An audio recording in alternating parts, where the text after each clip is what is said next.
Hi, I'm Chris McCoy, and welcome to the Memphis Flyer podcast. We're here with Kailyn Johnson today, and Kailyn is zooming in from home because she's iced in, right?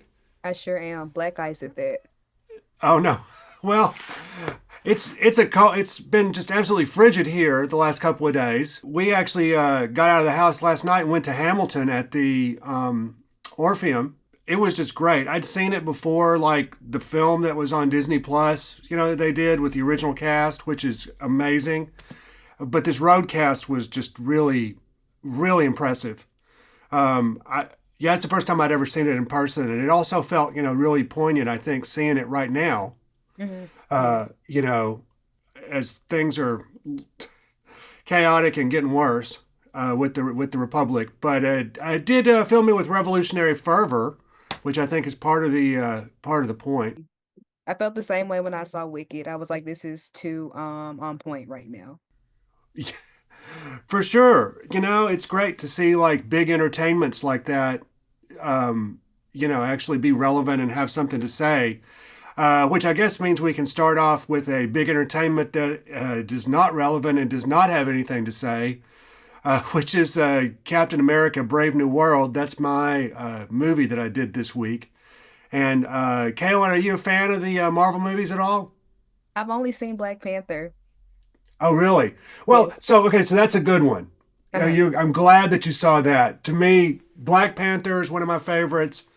The original Captain America, which is called First Avenger, which was from, I mean, it's been 15 years now. The first Chris Evans one is really good. For a long time, they had like, I always said they had a low ceiling but a high floor, which means that they were not going to be like, you know, every now and then they drop a Black Panther or something like that. But then like the rest of them were like just okay.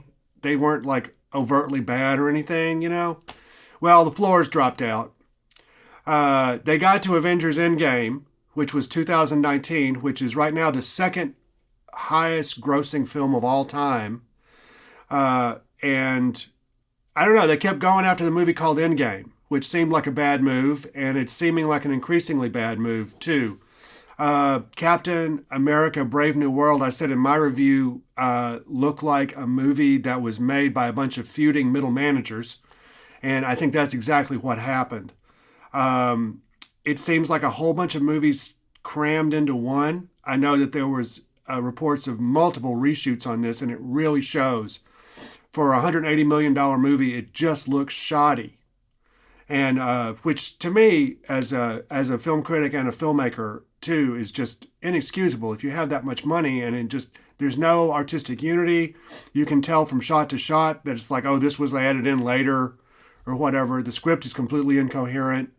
Anthony Mackie is great. I mean, he's actually trying really hard to be Captain America, and he's doing the best he can with the material he's given. But I just, it was a real turnoff to me, and it was just not a good film at all. I did not feel like my money was well spent for that 2 hours, and which is too bad. I mean, I'm always rooting for good movies, and I'm always rooting for good blockbusters too.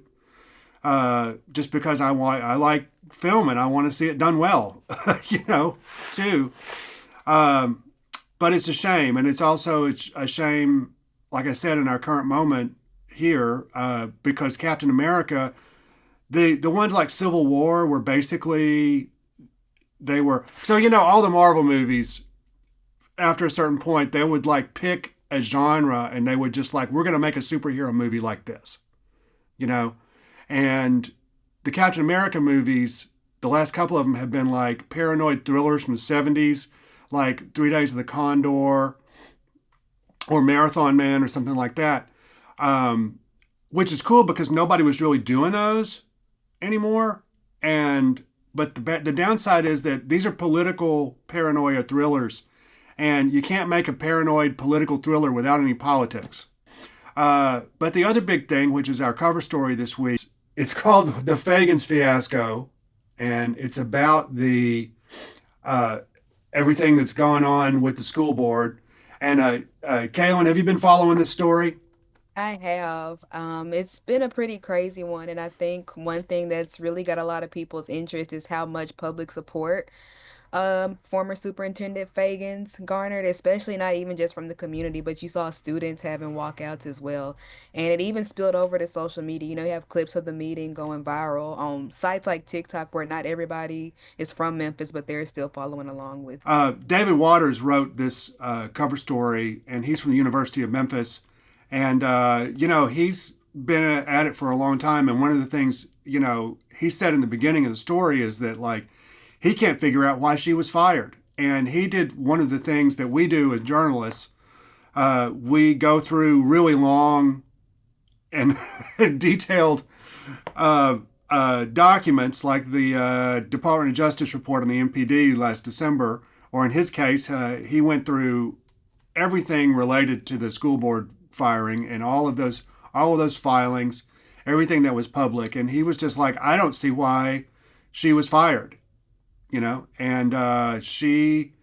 And you should read the story on memphisflyer.com or pick up a physical copy and read the story because he goes into great detail as to what's in those reports. And maybe she wasn't a great communicator at times, but that does not seem like a reason to go through all this rigmarole, right, Kailyn?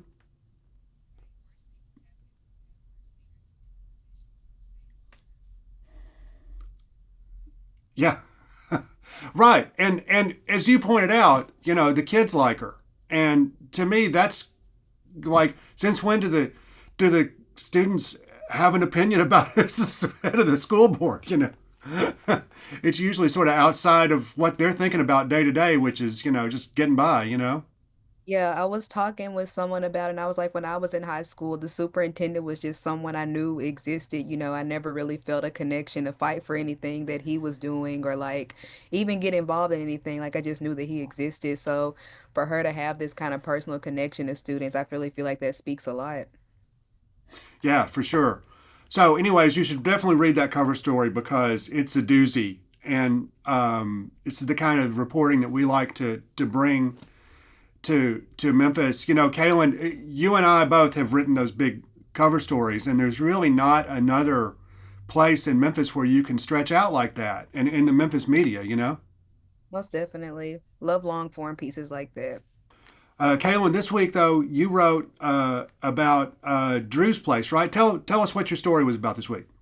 So a few weeks ago, I was reached out to by someone named Terry W. about an event at Drew's coming up this weekend, where it is a benefit drag bingo benefiting the owner of Drew's Pace, Tammy Montgomery, when we spoke, of course, she talked about how a lot of businesses are just experiencing that fallout from COVID-19, but places like Drew, specifically those that are, of course, open to the LGBTQ plus community, those are also kind of dwindling here.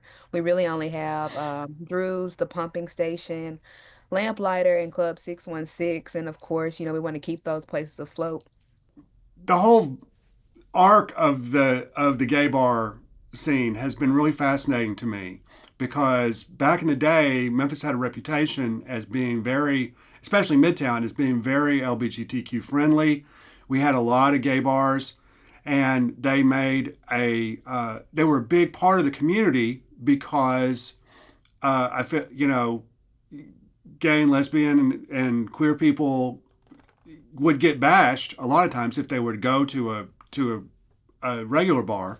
So they created their own parallel sort of world, you know, and like you have reported before, a really rich culture has grown up there, right?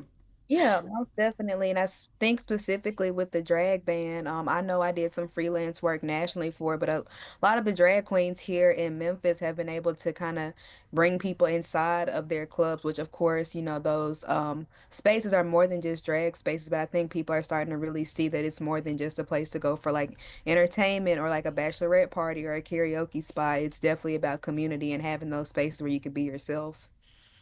Right. And we've sort of, to an extent, lost that community, the extent of that community, because it's safer now for LGBTQ people to just go to a regular bar, right? It's not.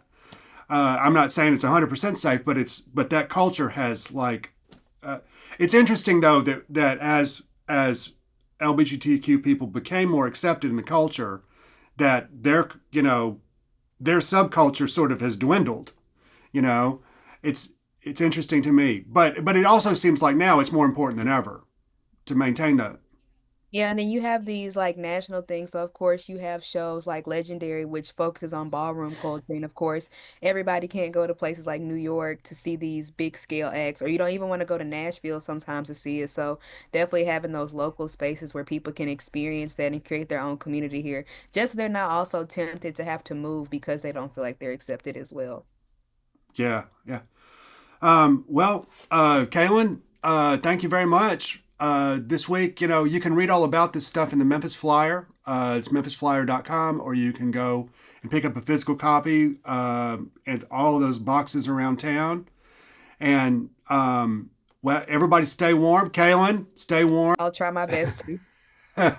It's always great to have you on the show, and we will see you next week, and we'll see you next week on the Memphis Flyer podcast. Good night, or day, afternoon, I don't know, whatever it is.